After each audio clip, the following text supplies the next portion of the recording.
আমাকে যে ছেড়ে গেছে আমার যাবতীয় চাওয়া পাওয়া তীব্র ভালোবাসাকে উপেক্ষা করেই গেছে। নির্দিষ্ট পরিমাণে ভালোবাসার কোনো নিয়ম থাকলে আমি বুঝতে পারতাম ঠিক কতটা অযোগ্যতা ছিল।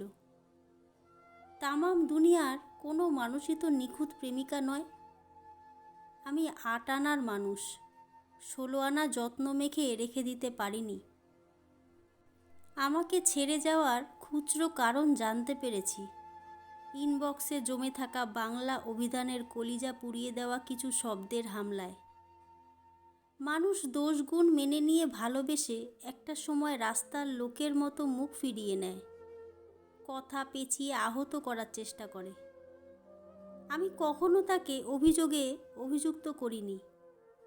যাকে ভাঙার সুযোগ দিয়েছি সে ভেঙে যাবেই, যাকে অধিকার তুলে দিয়েছি সে প্রত্যাখ্যান করবেই, যার কাছে ব্যক্তিত্ব হারিয়েছি সে ব্যক্তিত্ব টেনে ২-৪টি কথা শোনাবেই।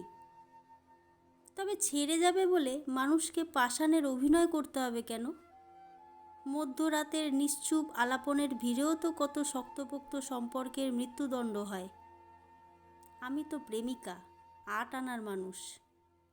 অসামাজিক কিংবা অযত্নশীল বলেও তো যেতে পারত, অপ্রেমিকা বানিয়ে চলে গেছে। আহত মনে দামামা লাগিয়ে নির্মমভাবে চলে যাওয়ার একটাই কারণ আবিষ্কার করেছি পরিণত হয়ে।